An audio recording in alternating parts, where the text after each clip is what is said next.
الحمد لله نحمده ونستعينه ونستغفره ونؤمن به ونتوكل عليه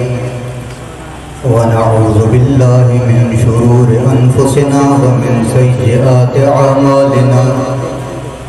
من يهده الله فلا مضل له ومن يضلل فلا هادي له وأشهد أن لا إله إلا الله وحده لا شريك له وأشهد أن محمدا عبده ورسوله أما بعد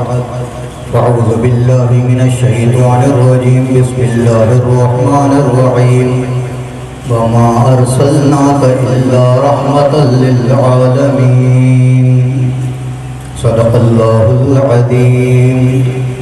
سب سے پہلے مشیت کے انوار سے نقش روح محمد بنایا گیا، سب سے پہلے مشیت کے انوار سے نقش روح محمد بنایا گیا، پھر اسی نقش سے مانگ کی روشنی بزم کونوں مقام کو سجایا گیا۔ وہ محمد بھی احمد بھی حامد بھی محمود بھی غوث مطلق کے شاہد بھی مشہود بھی، جس کے لیے جنت کو سجایا گیا، جس کے کوثر کو لٹایا گیا۔ میرے واجب الاحترام انتہائی قابل صد احترام بزرگ و مکرم دوستو، بزرگوں اور دور دراز سے آئے ہوئے مہمانوں، آج کا یہ عظیم الشان سالانہ اجتماع اپنی آب و تاب سے جاری ہے، اور مجھ سے قبل ہماری سندھ اور پاکستان کے مشہور و معروف مناظر حضرت علامہ عبدالجبار حیدری صاحب اپنے خیالات کا اظہار کر چکے ہیں۔ میں یہاں کا میزبان بھی ہوں، چونکہ میں کوشش کروں گا زیادہ آپ کا وقت نہ لوں، اور اس پروگرام کا عنوان بڑا خوبصورت ہے، مقام مصطفیٰ و عظمت صحابہ کانفرنس۔ میرا دل چاہ رہا تھا کہ اس عنوان پر تھوڑا سا آپ حضرات کے ساتھ گفتگو ہوتی، تھوڑا سا اس عنوان کی گفتگو میں جاتا، تھوڑی گہرائی میں جاتا، تھوڑا اس تصور میں جاتا، تھوڑا اس خیالات میں جاتا، تھوڑا پیغمبر کی سیرت کے اس میں جھروکوں میں جاتے، تھوڑا سا اس میں ڈوب جاتے، لیکن مجھ ناچیز پر پاکستان رائے حق پارٹی کی جو کندھوں پر ذمہ داری لگائی گئی ہے، اس پر بھی کچھ گفتگو کرنی ہے۔ اس لیے آپ حضرات کی اگر توجہ رہی، میں کوشش کروں گا مختصر وقت میں اپنی بات آپ کو سمجھا کے ختم کروں گا۔ میرے واجب احترام، نبی علیہ السلام کو اللہ تبارک و تعالیٰ نے اس کائنات میں امام الانبیاء، خاتم الانبیاء، خطیب الانبیاء، دونوں جہاں کا سردار نبی، نبیوں کا پردار نبی، شافع محشر، ساقی کوثر، عبداللہ کا نور نظر، اما آمنہ کا لخت جگر بنا کر کے بھیجا۔ امام الانبیاء کے بعد کوئی نبی نہیں آنا تھا، کوئی پیغمبر کے بعد رسول نہیں آنا تھا۔ اللہ نے جب نبی کو بھیجا، نبوت کا سلسلہ بند ہو گیا، اب نبی کوئی نہیں آنا، اور پیغمبر کو اللہ نے اس کائنات کے اندر رحمت للعالمین بنا کر کے بھیجا کہ میرے محبوب ساری کائنات کے لیے میں آپ کو رحمت بنا کر کے بھیجتا ہوں۔ اب پیغمبر کو نبوت ملی، حکم خداوندی پر توجہ کرنا، پیغمبر جو کام کرتا ہے حکم خدا کا ہے۔ اللہ فرماتے ہیں وَمَا يَنْطِقُ عَنِ الْهَوَىٰ إِنْ هُوَ إِلَّا وَحْيٌ يُوحَىٰ، میرا نبی اپنی مرضی سے کچھ کرتا نہیں ہے، وہ وہی کرتا ہے جو میں چاہتا ہوں، جو میری مرضی ہوتی ہے، جو میری منشا ہوتی ہے، جو میری وحی ہوتی ہے، جو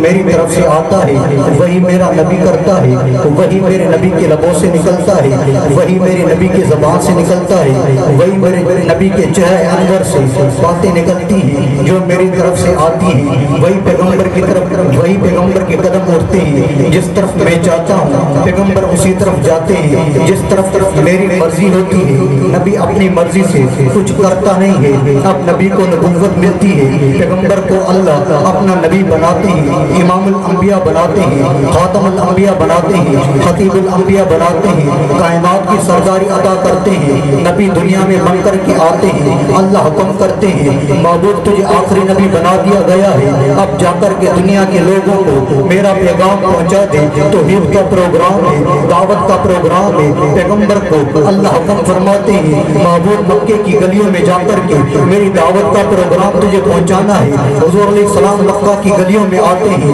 عرب کی توحید کی دعوت شروع کرتے ہیں، دعوت جاری ہوتی ہے۔ پیغمبر کو حکم خداوندی ہے، نبی دعوت سے باز نہیں آتا، پتھر برستے رہتے ہیں، پیغمبر کا کبھی جسم لہو لہا ہو جاتا ہے، لیکن پیغمبر کو حکم خداوندی ہے کہ دعوت ہر صورت میں پہنچانی ہے، نبی دعوت سے پیچھے نہیں ہٹتے، دعوت جاری رہتی ہے۔ پیغمبر خدا کا پروگرام پہنچانے آئے تھے، خدا کی توحید کو لوگوں کو بتانے آئے تھے، نبی دعوت جاری رکھتے ہیں۔ اللہ کا حکم ہوتا ہے میرے محبوب کوئی آگے سے پتھر مارے جواب دینا نہیں ہے، دعوت جاری رکھنی نہیں ہے، کوئی آگے سے کانٹے راستے میں بچھائے دعوت جاری رکھنی ہے، کوئی تجھے تکلیف دے دعوت جاری رکھنی ہے۔ پیغمبر کا یہ دعوت کا سلسلہ 13 سال تک چلتا رہتا ہے۔ بالآخر پیغمبر کو حکم خداوندی آ جاتا ہے محبوب تکلیفوں کی انتہا ہو چکی ہے، اب اس شہر کو چھوڑ دے، تجھے رب اوپر کو پہنچانا چاہتا ہے، معراج دینا چاہتا ہے، بلندیاں دینا چاہتا ہے، تجھے رب کائنات کا امام بتانا چاہتا ہے، دکھانا چاہتا ہے۔ اللہ حکم کرتے ہیں مکہ کو چھوڑ دے، حضور اپنے صحابہ کے ساتھ مکہ کو چھوڑتے ہیں، مدینہ کی طرف چلتے ہیں۔ پیغمبر کو حکم ہو جاتا ہے، ابھی جہاد کا حکم آیا نہیں ہوتا، پیغمبر مدینہ میں رہتے ہیں، مشرکوں کی تکلیفیں جاری رہتی ہیں، راستے میں رکاوٹیں رہتی ہیں، پیغمبر علیہ السلام اور نبی کے صحابہ پریشان ہو جاتے ہیں، مصائب بھی ہیں، آلام بھی ہیں، پریشانیاں بھی ہیں، کیا کیا جائے؟ آگے سے جواب دینا نہیں ہے، لڑائی کرنی نہیں ہے، تلوار اٹھانی نہیں ہے، نیزہ اٹھانا نہیں ہے، جنگ کرنی نہیں ہے، میدان میں آنا نہیں ہے، کیا کیا جائے؟ رب فرماتے ہیں انتظار کرو، میرا حکم آیا نہیں ہے، دوسری ہجری آ جاتی ہے، اللہ حکم کرتے ہیں میرے محبوب اپنے یاروں کو لے کر کے، اپنے جانثاروں کو لے کر کے، اپنے وفاداروں کو لے کر کے میدان میں نکل آنا ہے۔ پیغمبر کو حکم ہو جاتا ہے جہاد کرنا ہے، پیغمبر کو حکم ہو جاتا ہے اب میدان میں اپنے یاروں کو ساتھ اترنا ہے۔ نبی میدان میں آتے ہیں، یار کتنے ہیں؟ 114 ہے، ابھی بڑی جماعت بنی نہیں ہے۔ پیغمبر ہم کو فرماتے ہیں ایک تجارت کا قافلہ آتا ہے، یہ میدان بدر لگتا ہے، 313 چلتے چلتے بن جاتے ہیں، پیغمبر کے ساتھ آ جاتے ہیں، حکم خداوندی مل جاتا ہے، لیکن پیغمبر کے یاروں کو، پیغمبر کے وفاداروں کو، پیغمبر کے جانثاروں کو پتہ نہیں ہوتا، جنگ کی نہیں ہوتی، تجربہ نہیں ہوتا، تیر و تلوار چلائی نہیں ہوتی، دشمن سے مقابلہ ہوتا نہیں ہے، لیکن وہ حکم خداوندی جو ہوتا ہے آ کر کے کھڑے ہو جاتے ہیں۔ محبوب مصطفیٰ امام الانبیاء صلی اللہ علیہ وسلم پوچھتے ہیں بتاؤ میرے صحابیوں، بتاؤ میرے جانثاروں، بتاؤ میرے پروانوں، کیا کیا جائے؟ حکم خداوندی ہے، دشمن کا سامنے لشکر ہے، 1000 کا لشکر ہے، ہمارے پاس تیر نہیں ہے، ہمارے پاس تلوار نہیں ہے، ہمارے پاس گھوڑے نہیں ہے، ہمارے پاس سرے نہیں ہے، ہمارے پاس ڈھالے نہیں ہے، بتاؤ کیا کیا جائے؟ صحابہ عرض کرتے ہیں یا رسول اللہ، ہم موسیٰ علیہ السلام کے حواریوں کی طرح یہ تو نہیں کہیں گے کہ جب ان کے سامنے فرعون کو لشکر آ چکا تھا، اے موسیٰ تو جان تیرا رب جانے ہم تیرے ساتھ لڑنے کے لیے تیار نہیں ہیں، مگر محبوب خداوندی اگر آپ حکم کریں گے جانے دینا ہمارا کام ہوگا، حکم کریں گے کودنا ہمارا کام ہوگا، حکم کریں گے ٹکرانا ہمارا کام ہوگا، حکم کریں گے لڑنا ہمارا کام ہوگا، حکم کریں گے جانے دینا ہمارا کام ہوگا، حکم کریں گے دشمن سے پرکھچے اڑانا ہمارا کام ہوگا، حکم کریں گے دشمن سے ٹکرا جانا ہمارا کام ہوگا، حکم آ جاتا ہے میرے ساتھیوں دشمن سے ٹکر لینی ہے، توجہ کرنا توجہ کرنا۔ پیغمبر کے صحابہ کو کبھی مثل خداوندی دکھائی دی نہیں، کبھی صحابہ نے آسمانوں سے فرشتوں کو اترتا ہوا دیکھا نہیں تھا، دیکھ جاتے تو تجربہ ہوتا کہ یہ رب کی نصرت ہوا کرتی ہے، میں قربان جاؤں، میں قربان جاؤں ان کے قدموں کی آج پر، میں قربان جاؤں ان کے قدموں کی قبار پر، جو پیغمبر کے عشق میں، جو پیغمبر کی معرفت میں، جو پیغمبر کی چاہت میں، جو پیغمبر کی جانثاری میں، جو پیغمبر کی وفاداری میں اتنے سچے تھے، پتہ نہیں تھا واپس جائیں گے یا نہیں جائیں جائیں گے پتا نہیں تھا بچوں سے ملیں گے یا نہیں ملیں گے پتا نہیں تھا پیغمبر کا بس حکم ہے پیغمبر کے حکم پر جان دیتے ہیں جب خدا نے محبوب مصطفیٰ کو یہ جذبہ دیکھا تو پھر فرشتے حکم خدا بندی پر جنہوں نے لمبے کہا ان کے لیے فرشتے اترے اور انہوں نے میدان بدر کو اس طرح ستا دیا کہ تاریخ میں ایسی مثال نہیں ملتی. میرے واجب احترام یہ نبی علیہ السلام کو حکم ہوا کہ میرے محبوب اب جہاد شروع ہو چکا ہے. حضور علیہ السلام اللہ کے حکم پر چلتے ہیں آگے غزوات کا سلسلہ شروع ہو جاتا ہے. میں اپنے بات مختصر کرتا ہوں. پیغمبر علیہ السلام کو اللہ کے احکامات آتے جاتے ہیں. محبوب شراب حرام ہے اللہ کا حکم نازل ہو جاتا ہے نافذ ہو جاتا ہے شراب حرام ہو جاتی ہے. مقتل فوقتاً اللہ کے احکامات آتے جاتے ہیں شریعت نافذ ہوتی جاتی ہے. امام الانبیاء کے لیے اللہ کی طرف سے سارے راستے کھلتے جاتے ہیں. جو پیغمبر کو حکم ملتا ہے وہ صحابہ کو سناتے ہیں صحابہ عمل کرتے جاتے ہیں. ملا کر اور دشمن نے دیکھا کہ نبی علیہ السلام نے اپنے دین کو مضبوط کر لیا ہے اپنے یاروں کے ساتھ وفاداروں کے ساتھ. پھر آج کل کوئی اعتراض کرے کہ محبوب علیہ السلام نے یہ کام کیوں کیا محمد مصطفیٰ نے یہ کام کیوں کیا. میں کہتا ہوں اس کا اعتراض بنتا نہیں ہے کیونکہ امام الانبیاء بنائے گئے تھے جو انہوں نے کیا ہے جو انہوں نے کہا ہے جو انہوں نے بتایا ہے جس راستے پر وہ چلے ہیں جس راستے پر انہوں نے جس راستے کو اختیار کیا ہے جس راستے پہ صحابہ کو چلایا ہے وہ راستہ ان کا اپنا نہیں تھا بلکہ حکم خداوندی پر صحابہ کو چلایا ہے. اب اگر کوئی اعتراض کرتا ہے کہ پیغمبر نے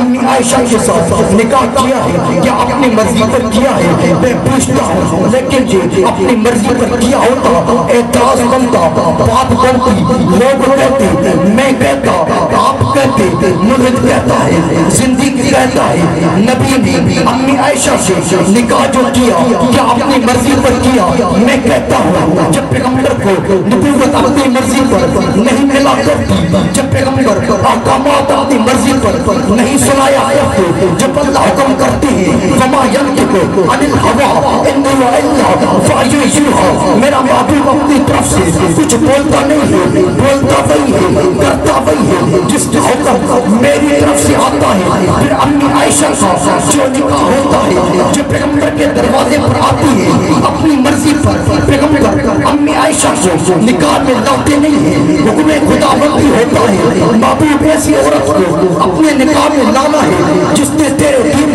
کو محفوظ کرنا ہے. دنیا دیکھے تاریخ کو اٹھاؤ سیرت کی کتابوں کو اٹھاؤ پیغمبر علیہ السلام کی خدمت میں امی عائشہ آتی ہے 9 سال عمر ہے 9 سال کی عمر میں امی عائشہ آتی ہے. اگر امی عائشہ پیغمبر کی خدمت میں کوئی عورت بن کر کے آتی غیر محرم بن کر کے آتی مجھے پھر بھی اعتراض کرتا. دیکھو مسلمانوں کے نبی نے غیر محرم عورت کو پڑھایا ہے پیغمبر اس عورت کو پڑھا نہیں سکتے تھے اللہ نے انتظام بھی کرنا تھا شریعت کی بچانی تھی. اور بعض معاملات ایسے ہوا کرتے ہیں جو بہن سے بیٹی سے ذکر نہیں کیا کرتے اس کے لیے بیوی ہونی چاہیے جس کے سامنے شریعت کے مسائل کو کھل کر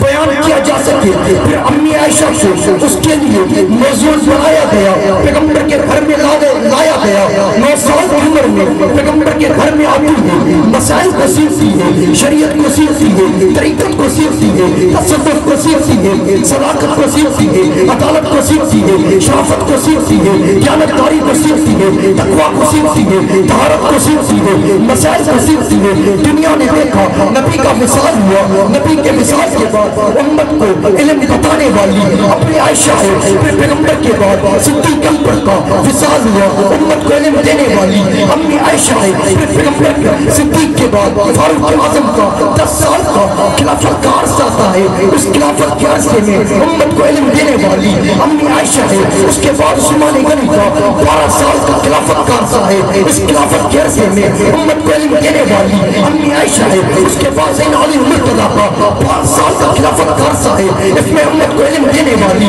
امی عائشہ ہے، اس کے بعد سیدنا معاویہ کے زمانے میں 18 سال تک امت کو علم سے سیراب کرنے والی امی عائشہ ہے۔ مجھے بتا دو صحیح جو اسلام کی اتنی عظیم عورت ہے، جو عفیفہ کائنات ہے، جو رفیقہ کائنات ہے، جو پہلی حافظہ ہے، جو پہلی قاریہ ہے، جو پہلی احادیث کی یاد کرنے والی ہے، اس کے لیے نہ دشمن کا اعتراض بنتا ہے نہ ملت کا اعتراض بنتا ہے۔ جو اعتراض کرے گا ہم اس اعتراض کو پاؤں کی ٹاپر پہ رکھ کر کے اڑا دیں گے۔ میرے واجب الاحترام،